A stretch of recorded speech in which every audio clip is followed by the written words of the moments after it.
Before we start today's show, we want to invite you to stick around at the end of the episode to enjoy a preview of a new podcast that premieres on July 14th. As the industry's exclusive cannabis podcast network, MJBulls is proud to present Women Leading in Cannabis. Join host Kira Reed each week for inspirational discussions with women who are leading the cannabis industry. Welcome to another episode of Hemp Barons. I'm Dan Humiston, and today's Hemp Baron, an attorney by trade and an entrepreneur by birth, has been the driving force behind North Carolina's emergence back into the hemp industry. Building off the state's rich hemp heritage, his vertically integrated hemp company is leading the state by example out of prohibition. Let's join Joy's conversation with Bob Crumley from Founders Hemp. Well, Bob, thank you so much for being with us on Hemp Barons today. Thank you, Joy, for having me. I appreciate it. Oh, it's so great to have a hero among us. I don't know if you recall, I met you and your beautiful wife at the Hemp Industries Association conference some time ago at the back of the bus during a farm tour. I think I was with Andrea Herman and Jace Calloway and his wife, Anita Hemela from Finola. Do you remember that? I do remember that trip. That was a lot of fun. A lot of fun. So much fun. And you have been moving and shaking and leading the way in the nation and most certainly in North Carolina since then. And before we get into Founders Hemp, which has many brands here, everything from grain, extracts, your innovative agri products, which I think is fantastic, and the services that you provide, the activism, really there's no real getting into hemp and being a leader in the hemp industry unless you're going to be an advocate. They go hand in hand. So by default, they're advocates. But you, by trade, before getting into hemp, you were an attorney. Am I right? Yes, still am a lawyer by training, an entrepreneur by birth. But yeah, I practiced and had a law firm for a number of years before I got into the hemp industry. And boy, does that tee us up for the hemp revolution. I was raised by an attorney, worked with attorneys most of my adult life in hemp and in compliance and complex civil litigation. And you have used your lawyering skills to such a fantastic degree on behalf of the hemp plant. And let me ask you this. Before the 2018 Farm Bill, when, of course, thank goodness we got the words, including the seeds thereof, included in the definition of hemp. And as you're very familiar, in the Consolidated Appropriations Act a couple of years ago, we were also able to get the seeds of hemp at least protected from the use of federal funds or Department of Justice funds. But you, sir, had a situation where you were trying to get, under the 2014 Farm Bill, seeds for extracts sent from Kentucky to North Carolina. And tell us a little bit about what happened as you tried to get those seeds. Again, this is a few years back now, or 2017. Tell us a little bit about that story, Bob. Well, we were interested in not just seeds, but we're also interested in live plants, or as in our industry, we call them clones, of course. And so we were looking at getting that because we needed to plant. And the DEA was giving North Carolina a hard time, as they gave a lot of states a hard time. We had tried multiple meetings to get multiple meetings with them and just were not successful. And so I went to the North Carolina Industrial Hemp Commission, which is the ruling regulatory body, and I suggested that they join me and my company in a lawsuit against the DEA for the DEA's position. And they voted to join us in the lawsuit. But before that lawsuit could get filed, the Attorney General of North Carolina issued an opinion, or one of their associate attorneys actually issued the opinion that gave us, said that we had the right to take product across state lines. We could haul live plants, seeds across state lines, that the Farm Bill specifically allowed that to happen. And with that in our hand, within 24 hours of that, getting that document in our hand, we actually shipped about 4,000 live plants from Kentucky to North Carolina. We shipped seeds from Colorado into North Carolina. And we actually invited the media to come out. We didn't try to hide from anybody. We invited the media to come out and actually had live media there when the truck arrived with it. Although I will tell you a funny story. It took the driver a whole lot longer to get back than it took him to get out there. And I said, how come it took you so much longer to get back? He said, because with a truck full of hemp, I drove 55 miles an hour coming back. I didn't speed at all. So, but we got to plant. Better believe it. Yeah. So it was, goodness. It was a tough time. I mean, with the DEA, and but now, of course, the 2018 federal farm bill makes it very clear the DEA is not in our wheelhouse anymore. The the USDA and the FDA, and of course, then the North Carolina Department of Ag as well. They're the regulatory bodies, not the DEA.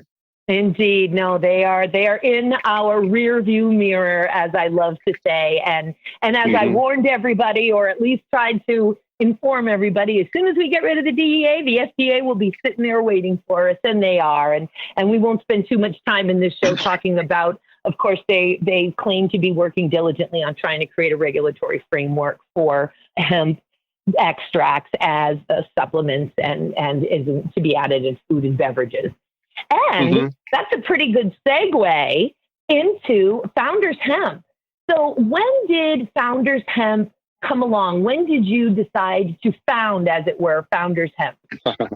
Yeah, we actually set the company up, golly, I think it was in 2015, before the statute in North Carolina passed. And, we obviously at that point in time, the banks were really skittish. So actually the corporate name of our company was Innovative Business Growth, LLC, because my banker told me if they had the word hemp in it, he couldn't open up an account. So we opened up the account as Innovative Business Growth, LLC. We're DBA Founders Hemp. But since then, of course, that's not an issue for us. We've got full banking here in North Carolina, and very, very happy about that. But we decided to stand up the company, and we knew that we had to be vertically integrated simply because there is no commodity supply of hemp out there. And we wanted to be able to make sure that our customers had the genetics that we wanted them to have, as opposed to just buying anything off the street, as it were. And so we started out with growing our own hemp, processing it, and of course, then retail or wholesale sales all the way to the retail stores. No, fantastic. And as a super quick aside, because there's so much that we like to inform our listeners of, when you say you have banking in North Carolina, do you mean you also have merchant account services in North Carolina? Or go ahead. We were the first hemp company in the United States, to my knowledge, to have a tier 1 bank credit card processing. And we also have lines of credit with tier 1 level banks in the United States. And so I think, I think there have been a couple of problems, obviously, with the hemp industry and merchant processing. Some of it, quite frankly, has been self-inflicted. There were a lot of people out there doing some crazy things, and it made banks and the credit card processors very nervous.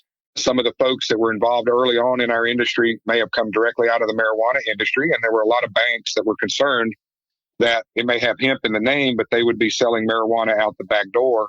And the banks were just afraid of that. They were afraid of inadvertently violating the BSA or the money laundering issues. And I think that's played a big role with our company, because my first job out of law school, I was in-house counsel for a bank, actually a savings and loan. And people in the industry have known me. They've known my career path. And I think that helped us in large part. But yeah, we have wholesale credit card processing, we have retail credit card processing, and we have online credit card processing with a tier 1 bank.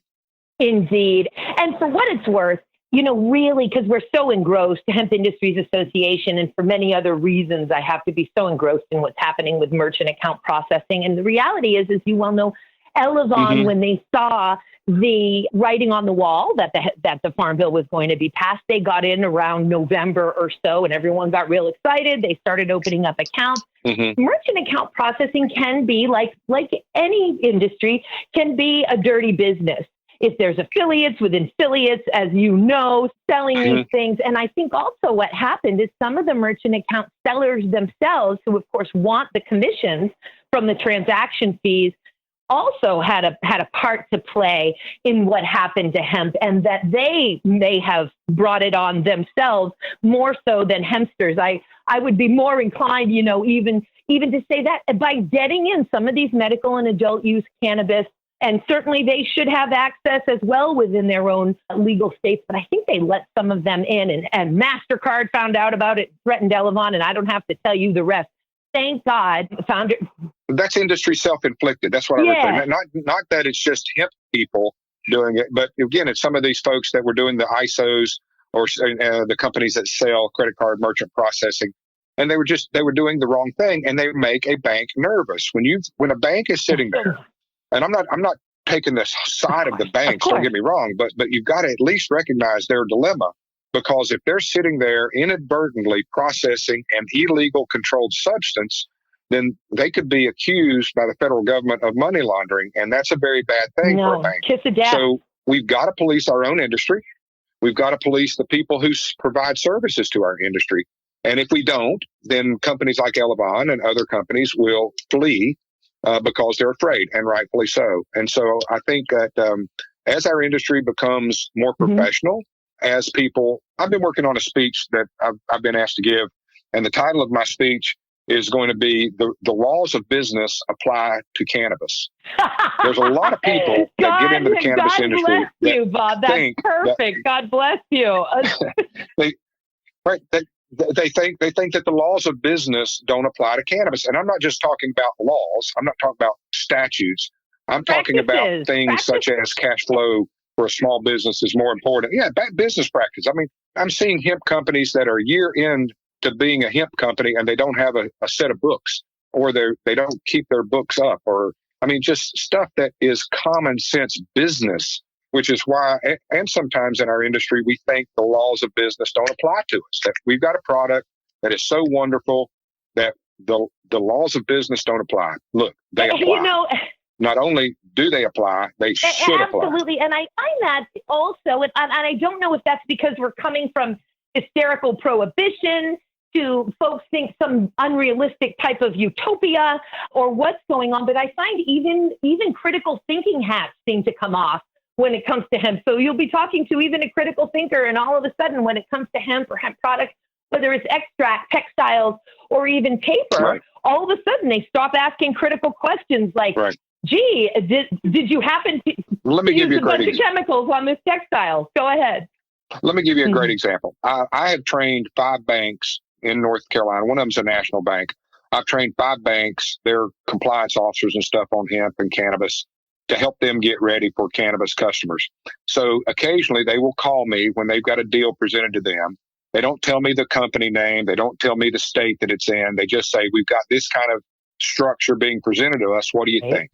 My favorite one recently was a group that wanted to build a processing facility that had the ability to process 10,000 pounds a day. So I said to the banker, I said, let's just do the rough math. If you do the rough math, and if the raw hemp is costing them, let's just say market rate these days about $30, $35 a pound. So let's just say conservatively $30 a pound, and they're processing 10,000 pounds a day. I asked the banker, I said, does this company have the capacity to handle $300,000 a day cash flow before they even think about all their extraction chemicals or other costs?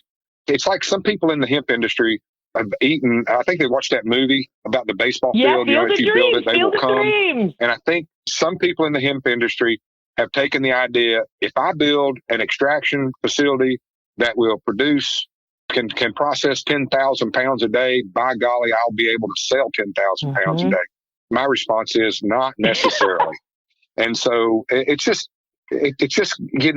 folks need to take a step back.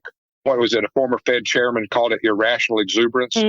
Take a step back from the irrational exuberance and realize this needs to be a sustainable industry, a sustainable business. We owe that to our customers.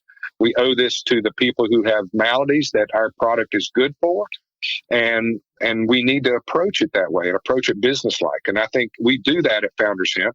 And I think, quite frankly, it's one of the reasons why, national banks have responded to us when we ask for lines of credit or processing or whatever the case may be. No doubt. So I would encourage your listeners, I would encourage people in our industry, pay attention to the business aspects of your business, not just the floral aspects of your business, not just about the creative aspects of the business, but about the business aspects of the business as well. Absolutely. And no doubt, as you well know, most small businesses fail, whether you're just selling a widget, and we're not in a widget revolution here.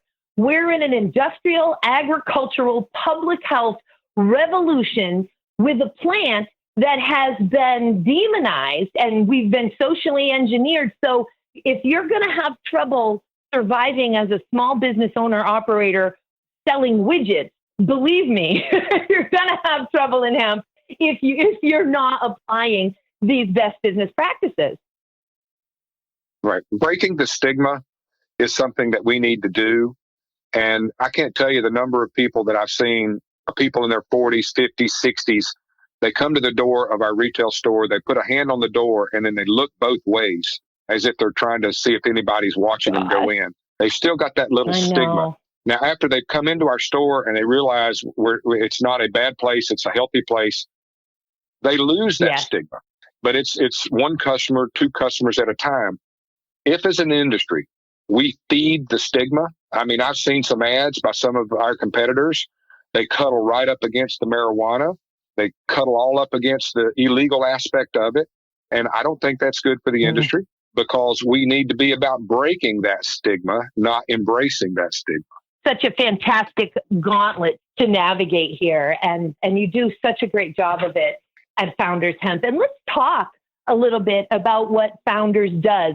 In vertically integrated, are the brands that are on your website all owned? And there are some beautiful ones: Historically Healthy, Historical Remedy, Hemp Symmetry, Howland Hemp, Innovative Agri Products, and Hemp Excellence. Are those all brands that are owned by Founders? Yes, they're all our brands.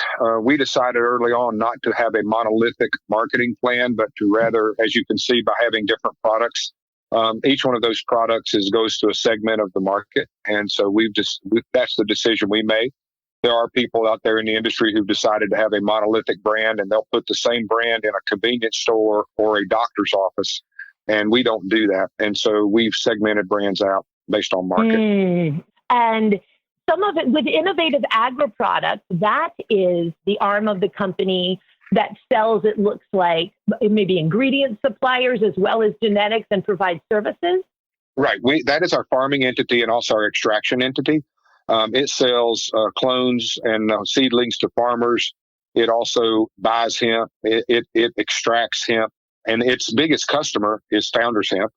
But its biggest customer is not going to be Founders Hemp probably by the end of this year, or for sure not next year. We've got some fairly big contracts with some national companies that we will be selling raw oil into them for. Either we'll provide them a product, they'll do bottling. In some cases, we do bottling for them, white label bottling. So, but that particular company, Innovative Agri Products, does that. It also is very active in the smokable hemp arena, and we have our own brand of smokable hemps and pre-rolls that we sell in our stores, but also into wholesale customers, tobacco shops, other kind of shops, vape shops, whatever. No, outstanding. And just Founders Hemp, for your growers, do you folks employ any regenerative agricultural techniques, or what is Founders' sort of philosophy around agriculture and soil in terms of field selection and the way that you farm the plant? Well, one of the things that we make sure that we do with our farmers, we know that this plant is an uptake plant, meaning that if there's heavy metals in the soil, that it can uptake those heavy metals. And so we always like to have our farmers do heavy metal testing on their fields. And if we have a field, heavy metals in and of themselves are not bad, right? They serve useful purposes in the right amounts. But when you are beginning to extract, and if there's heavy metals in the plant and then you extract it, you can get higher levels of heavy metals, and that may not be a good thing. We work with our farmers, test the fields, not just for pH and what fertilizers may be needed, but also heavy metals. We're very careful with that in that regard. We also then test the flower when it comes from the farmer's field to make sure that we have not had an excess uptake of heavy metals or pesticides or herbicides, of course, not yet being permitted on those yet. So we have a very stringent, we're the first hemp company east of the Mississippi River to be GMP certified. And so we have decided as a company that we are on the high quality side of this market. We're not trying to be the low cost, cheap provider. We don't buy foreign isolate or foreign products and mix it with American products. All of our products are grown in the United States, processed in the United States. And so we made a very early commitment in Founders that we were going to be on the upper end of quality, hence our push to become the first GMP certified. And we're well on our way to being ISO certified we think perhaps by the end of the year. And when you say GMP certified, did you have a third party verifier come in? Because that, as you know, that is where it's at for CBD right now. So fantastic. Yes, we had a third party. One of the testing companies, came in. We actually had a pre-audit done by another company, and then the auditing company comes in for the full GMP audit. And we were audited under the nutritional supplement standard. So there's a real interesting issue going on out there. There's obviously different levels of GMP depending on where you write them. And we chose to go with the more difficult nutritional supplement brand or level. And so we're in fact certified GMP. It's really interesting. I was speaking on a panel at New Orleans hemp conference this year. And at the same time that I'm on the panel, literally the same hour that I'm on the panel, we received our GMP certification notice, and so we're real excited about that. We were high-fiving each other at the conference there in New Orleans. So important, and most of us, as you may be aware, I'm the president of the Hemp Industries Association, and we, of course, like the American Herbal Products Association, one of our coalition partners, have adopted a policy. And you're, of course, Founders is a valuable member of the HIA. Want our members, if you are involved in dietary supplements, then 21 CFR 111 needs to rule your life. If you are involved in food production, then 21 CFR 117 needs to rule your life. And we go right back to where we started, Bob, which is the laws of business apply to your business. So just because the FDA is, right. Exactly. Extolling this guidance position that the industry leaders, of course, we strongly disagree with their guidance, that it is a violation of federal law to market CBD as a dietary supplement or a food. The reality is there are regulations around manufacturing dietary supplements and food.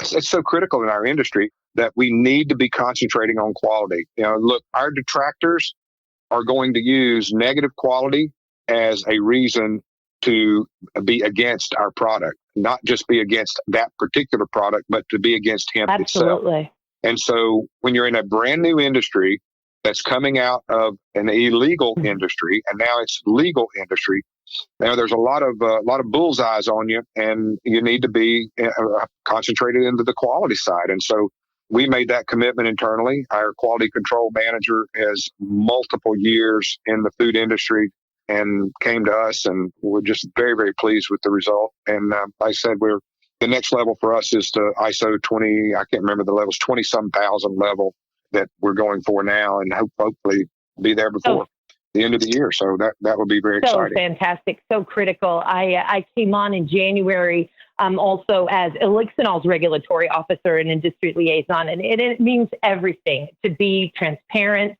and to just toe the line with quality assurance and safety. And that brings us to a product that, go ahead. No, I was just going to say, we took the transparency one step further. When we actually had a pharmaceutical consulting company help design our facility. And one of the things that we did in it was put a viewing conference room above our production facility. So we've actually held, our county's Economic Development Corporation has held a board meeting there. We've held 2 Rotary Club meetings. We held meetings with the local school system with students. They're now looking at some in the community college system, some classes specifically related to hemp processing. So we've got these big, huge, giant picture windows over this big conference room that looks out over our processing facility, so people can actually see and see the cleanliness and the processing that we do. We made a very, very conscious decision in this company to be fully transparent for our customers, but also for the community. So the community doesn't feel that something weird is going on there, that instead they look at it and they go, wow, that's pretty cool.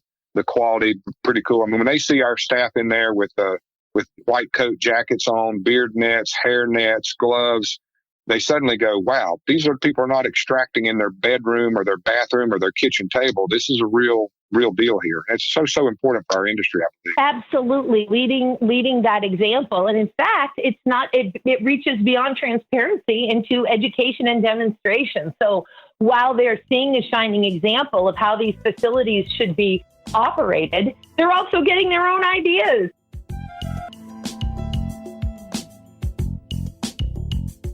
Something's happening specific to North Carolina right now. So I know that the legislation was crazy this year, and I know that you've been a big proponent of allowing smokable hemp in North Carolina. And that's one issue. The other issue being that now all of a sudden the North Carolina Department of Ag, after, issuing so many licenses, knowing full well these last few years that folks have been growing for hemp extracts, specifically for cannabinoids and specifically for cannabidiol, generally speaking, within that group. And now all of a sudden issuing guidance that North Carolina may not market hemp-derived cannabinoids, hemp-derived CBD specifically, as a dietary supplement or food. Tell us a little bit about the smokable hemp issue, and B, this new guidance. Yeah, it's really funny. I talk about this all the time, whether I'm speaking to bankers or law enforcement or a local Rotary Club, whomever. And I always tell people, I say, in 2017, I believe it was, the FDA issued 16 warning letters, as I recall. I think I'm correct on the number. 16 warning letters to hemp companies. Not one single warning letter did the FDA then or even now did they say, you are marketing CBD, cease and desist immediately.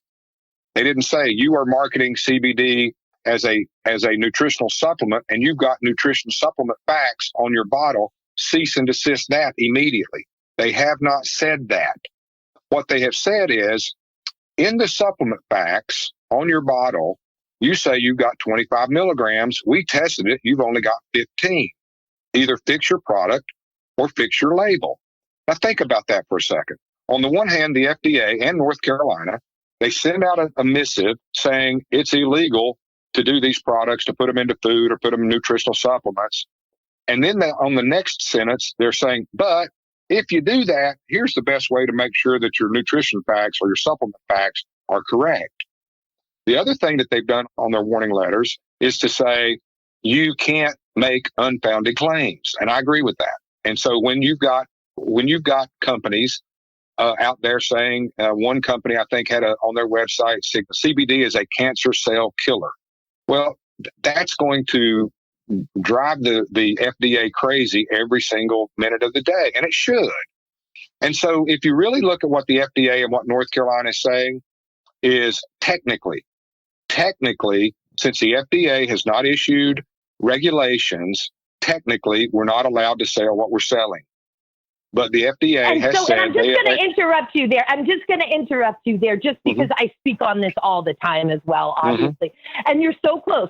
By 2016, there were 14 total warning letters issued. There were 6 issued in 2016, but there had been 8 issued in 2015. Right. So by the end of 2016, we had these 14 letters. And even as it sits today, there's only 23 total letters that have ever been issued by the FDA. But the point here is that this technically is, again, and I'm surprised. I love my brother. You're chopping the wood and carrying the water for the FDA here. And what we say is, no, not technically. Number one, generally, I think the industry, the coalition industry takes issue with the FDA and says, hey, we're not even convinced, first of all, that the approval of Epidiolex actually met the statutory requirements. I agree with all that. I agree. Yes, the scope and length of trial and funding and all of those things. And so it sucks that North Carolina is, unlike New York. Now, keep in mind, New York, which is where I live now after 20 years in Seattle, I'm back in New York. And, very highly regulated state, very proud of its regulations and the stamp that comes from agriculture and so on and so forth in New York. But even they say they disagree with the FDA, not for quality assurance. In fact, under the agricultural pilot program here, you have no choice but to process under 21 CFR 111, that you sign an agreement saying that you're going, all of those things. But they said, if you are going to make these products in New York, you can only market them as a dietary supplement, as you well know, no doubt, no food or beverages in New York for CBD, but as a dietary supplement. And then we see North Carolina Department of Ag going the opposite and sort of saying, well, technically you're not allowed to do that. So here in North Carolina, we're not allowing you to do that. So how are you handling it? Okay, when I say technically, I'm taking the FDA's position. I'm not taking Bob Crumley's position. I'm not taking founder's hemp's position. Okay. So when I say that the FDA says, the FDA is basically winking and nodding at this industry. And they've been winking and nodding at this industry since 2015. They've been saying, or we surely see a lot more letters.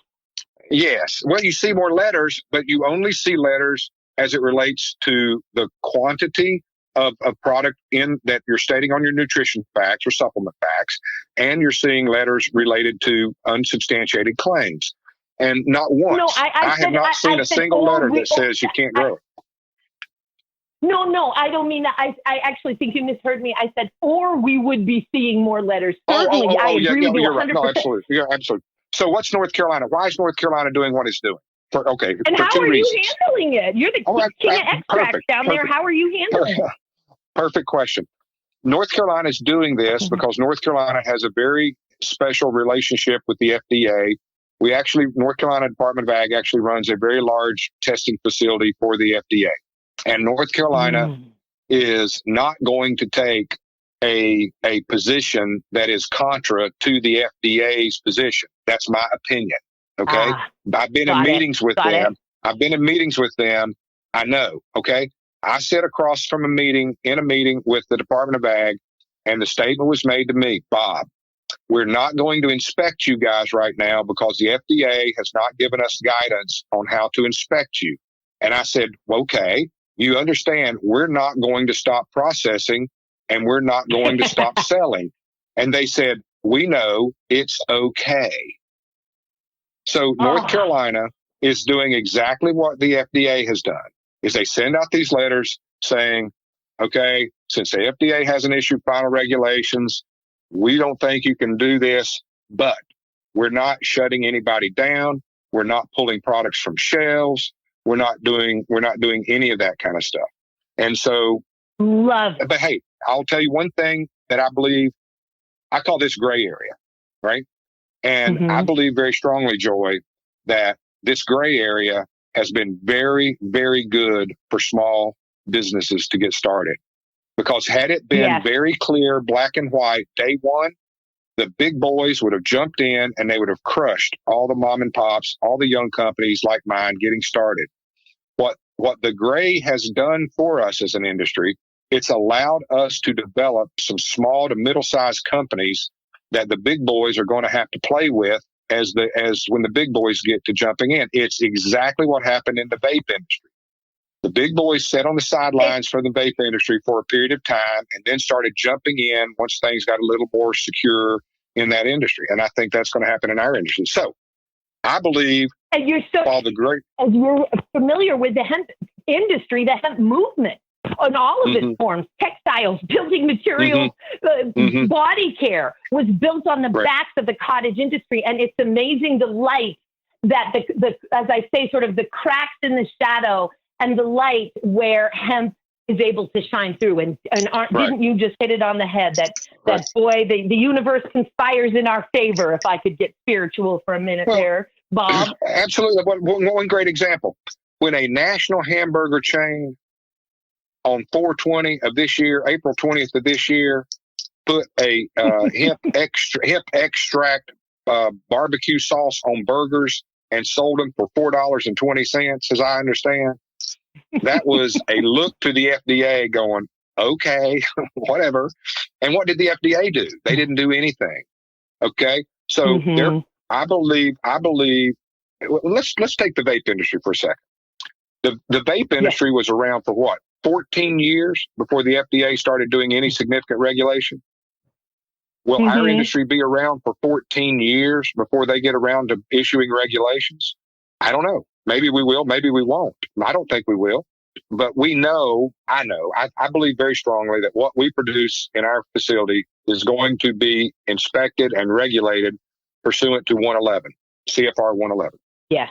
And so that's when we got the pharmaceutical consulting company to help design our building. We asked them to design it to that standard. When we went and got GMP certified, we were GMP certified under Section 111. And so, again, I agree with what you said a minute ago, Joy. I couldn't have said it better. If you're in the hemp industry and you're making food, push yourself to GMP food. If you're in the nutritional supplement end of it, push yourself to GMP nutritional supplement. Get the quality. And cosmetics build the quality same.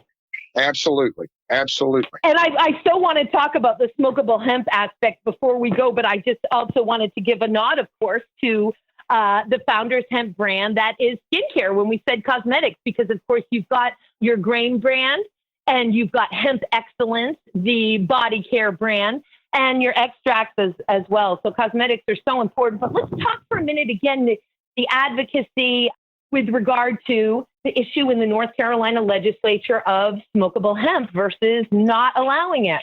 Right. There was a few members of the General Assembly who, for various reasons, have a problem with smokable hemp. Primarily, it's law enforcement's creation, I believe. And the North Carolina SBI, State Bureau of Investigation, got involved, sent an email or letter out to all the legislators saying how they could not any longer search people's cars when they smelled or saw what they thought was marijuana because it could be hemp.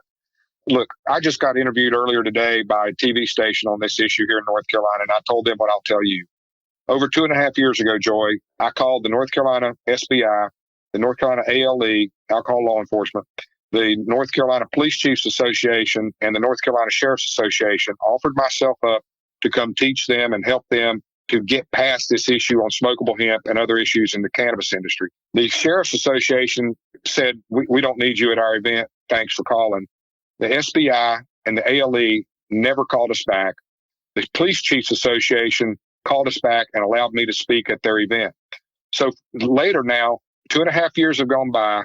North Carolina leadership, law enforcement leadership, has done nothing to get a roadside test kits available out there. As an entity, they haven't. So then they send this email letter to all the legislators saying, our law enforcement is getting hurt. We can't tell the difference between hemp and marijuana on the street. And that's not true. Guilford County Sheriff's Department in North Carolina tested a roadside test kit in 2017 and 2018 that was 100% correct on distinguishing between hemp and marijuana. Virginia has now issued drug test kits on the roadside to test the difference between hemp and marijuana. And so we've got law enforcement in North Carolina that are, in my opinion, not giving all the facts to the legislators. It's caused some legislators to be caught in a whipsaw between, do we help farmers and hurt law enforcement? And us as an industry, we've been saying you can help both. We've offered a multitude of things, whether open container provision in an automobile, to assisting the state with getting roadside test kits. I know that supposedly the DEA is coming out with some test kits that will be able to tell the difference between hemp and marijuana. So there's been a big boo-ha-rah-rah. I don't think the statute's going to pass in North Carolina. If it passes and if the governor signs it, ban smokable hemp sometime next year, I don't think the courts will allow that to sustain it. The Farm Bill is very clear. 18 Farm Bill is very clear. States and Indian tribes cannot change the definition of hemp. And if you're going to ban part of the hemp plant because you're saying it is a controlled substance, you have changed the definition, and that is illegal under federal law. So it is somewhat worrisome that our state might try that, but I don't think it's going to ultimately be successful. It's such a fascinating revolution as we navigate our way through the so many uses of the hemp plant. And you and the North Carolina Industrial Hemp Coalition certainly played a huge part in, and continue to play a huge part in educating the legislature and seeing how we move forward there. Well, I just thank you so very much for being with us today, Bob, for everything that you do, not only to lead the industry, but just as an advocate, as a champion for the plant, as a champion for common sense, inclusive law and regulation as we steward our way through the reemergence of this versatile, valuable crop. Thank you for everything you do, Bob. Well, we thank you and the HIA. I mean, the work that you guys have done, the plowing the field that you all did for years and years, has just been so good for us, and to be a part of the HIA as a member. I would tell your listeners, if you're not a member of HIA, join now. We've got to stand together. We've got to work together, and HIA does a fabulous job at that. Thank you. Well, we've built our coalition partners so much, and that's joinhemp.org. And for Founders Hemp, that's foundershemp.org. And something tells me with conference season coming up, Bob, I'm going to get to see you and your lovely wife again soon. I'm sure you will. I'll be speaking at the North Carolina Bankers Association meeting in September, and I'm not sure where I'm speaking. There's another speaking engagement sometime after that, but yeah, I'd love to help people not in the hemp industry get educated about hemp too. So I look forward to speaking to the North Carolina bankers soon. So important, so important. Thank you again, Bob. Have such a great harvest season. Thank you. All righty, take care.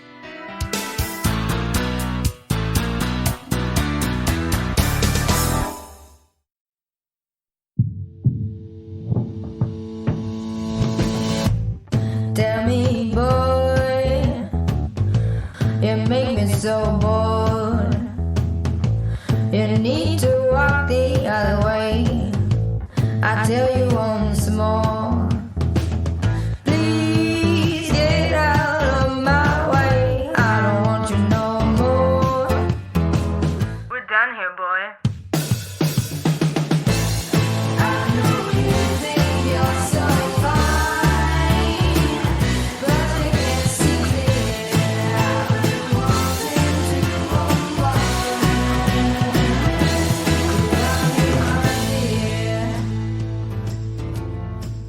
Hi, my name is Kira Reed, and I'd like to invite you to be inspired by the women who are leading in the cannabis industry.